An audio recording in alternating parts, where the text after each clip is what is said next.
Ito guys, yung isa sa mga pinagbabawal na technique. Baliko na tong chain guide, oh. Dami ng tama.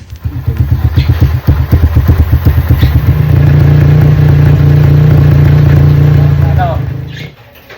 Pangsil. Dugyot, di ba?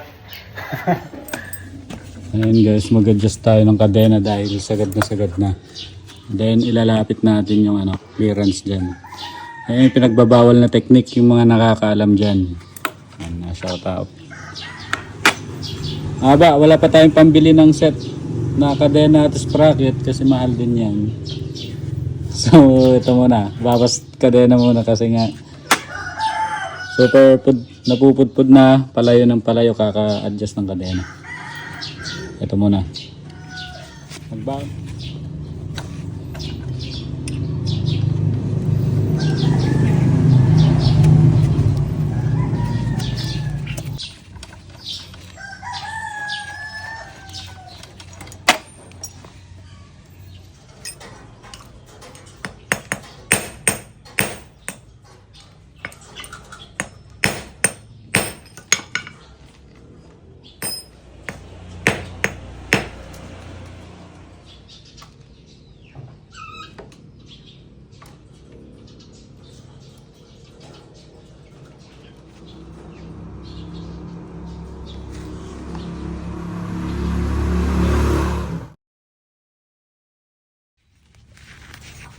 Baliko na tong chain guide, oh. Dami ng tama.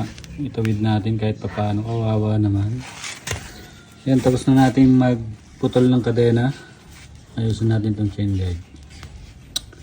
Yan, para ready ulit bukas sa trail. Siyempre. Yan, air filter natin, lalagay natin. Bagong labayan. Wala pa tayong pambili. At kadena wala pa. Tipid racing muna tayo. Ayan, medyo tuwid na.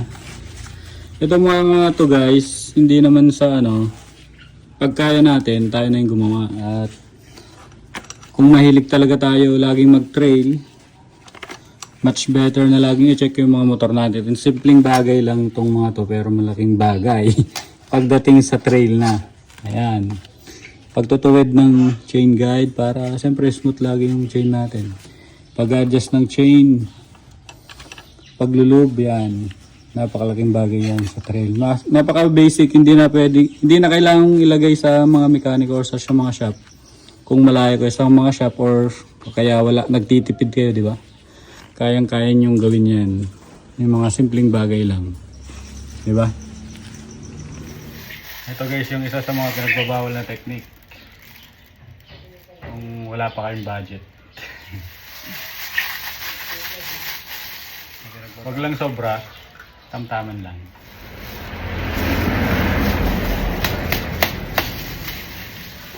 Bawal na technique. May nabibili talagang oil dito. Kaso wala tayong pambili.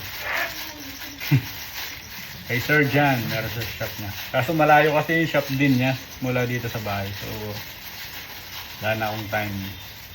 Yun, kabit.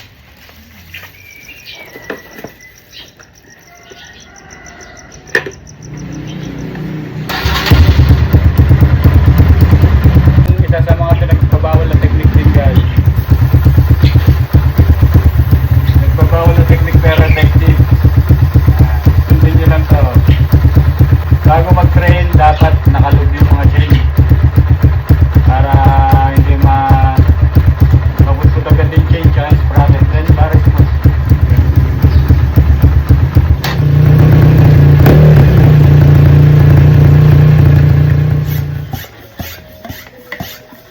Ito pa guys yung isa sa mga pinagbabawal na technique bago ang trail.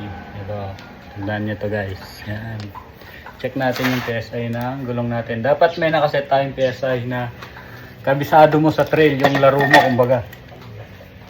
Yung puro tansyahan lang, dapat lagi kang may sineset para balance lahat.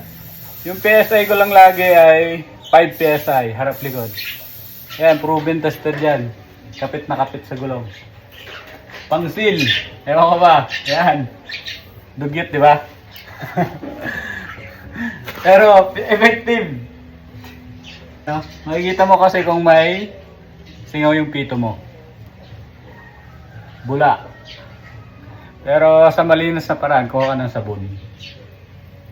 Pero yun na yung kinakaugalan natin. Pero effective.